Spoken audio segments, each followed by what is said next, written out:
सीतापुर नाम के एक गांव में बहुत ही पुरानी हवेली हुआ करती थी। ये हवेली दिन में जितनी शांत दिखाई पड़ती थी, रात में उतनी ही भयानक। गांव के कुछ लोगों ने तो यहाँ पर किसी चुड़ैल को देखने का दावा भी किया था।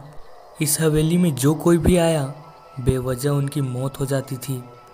एक दिन परेश नाम का लड़का सीतापुर में नया नया आया था। वो रहने के लिए घर ढूंढ रहा था। उसने इस हवेली को देख लिया था। उसने मन ही मन में ये सोच लिया कि लूँगा तो इसी हवेली को लूँगा। और दूसरे ही दिन वो सेठ जी के पास पहुंच जाता है इस हवेली को खरीदने के लिए। और परेश ने ये बिल्कुल नहीं सोचा था कि उसे इतनी कम कीमत में इतनी बड़ी और सुंदर हवेली मिल जाएगी। और दूसरे ही दिन वो अपने लड़के चिंटू को लेकर उस हवेली में पहुंच जाता है। जैसे ही वो हवेली के पास पहुंचता है, उसे अजीब सा महसूस होने लगता है, लेकिन चिंटू को उसने कुछ भी नहीं बताया था। परेश को ऐसा लगता था जैसे उसके आसपास कोई खड़ा है और ठंडी ठंडी हवाएं चल रही हैं। इधर चिंटू को किसी भी बात का कोई अंदाज़ा नहीं था। वो वॉशरूम गया हुआ था और वॉशरूम करने के बाद वो अपने हाथ को धोने के लिए बेसिन के पास आता है, लेकिन उसे ऐसा महसूस होता है जैसे उसके पीछे कोई है। जैसे ही वो पीछे पलटता है, उसने देखा कि सफ़ेद साड़ी में एक औरत उसके पास चलकर आ रही है। उसे तुरंत सारी बातें समझ आ जाती हैं और वो भागकर सीधे अपने पापा के पास पहुंच जाता है।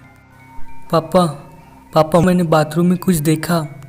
अरे क्या हुआ तुम्हें, और तुम इतने डरे हुए क्यों हो? जवाब में चिंटू सिर्फ इतना कहता है, पापा वो आपके पीछे खड़ी हुई है। परेश ने समझने में ज़्यादा देर नहीं लगाई और वो दोनों वहाँ से तुरंत भाग गए। दोनों भागकर तुरंत हवेली के बाहर आए और उनकी किस्मत अच्छी थी कि जल्दी ही सुबह हो गई और वो दोनों चलकर वापस अपनी हवेली में आए। और एक बार फिर से शाम हो जाती है और जैसे ही रात होती है, वहाँ पर बारिश होने लग जाती है और मंज़र बहुत ही खतरनाक होता है। यहाँ चिंटू अपने रूम में अकेले बैठा होता है और अचानक पूरे घर की बिजली चली जाती है। डर के मारे चिंटू बहुत ही ज़ोर से चिल्लाता है और उसके पापा दौड़ते हुए इसके पास आते हैं। इधर मौसम साफ़ हो चुका था और वो दोनों बिजली को ठीक करने के लिए बाहर जाते हैं। जैसे ही ये दोनों ट्रांसफार्मर के पास पहुंचते हैं, उन्हें वो चुड़ैल दिखाई देती है। ये दोनों जैसे ही चुड़ैल को देखते हैं, दोनों फिर से हवेली की तरफ भागने लग जाते हैं। लेकिन भागते भागते परेश का पैर एक गड्ढे में फंस जाता है और वो गिर जाता है, लेकिन चिंटू अभी भी भाग रहा होता है। जैसे ही चिंटू हवेली के अंदर घुसता है, हवेली का दरवाज़ा अपने आप ही बंद हो जाता है और फिर अचानक से कुत्तों के भौंकने की आवाज़ें आती हैं और अचानक फिर से सुबह हो जाती है। सुबह होते ही परेश उठकर चिंटू के पास हवेली में जाता है, लेकिन चिंटू तो हवेली में होता ही नहीं है। परेश चिंटू को बहुत ढूंढता है। आखिरी में वो सोचता है कि वो कहीं पर चला गया होगा और अब सुबह भी हो गई है तो वो वापस भी आ जाएगा।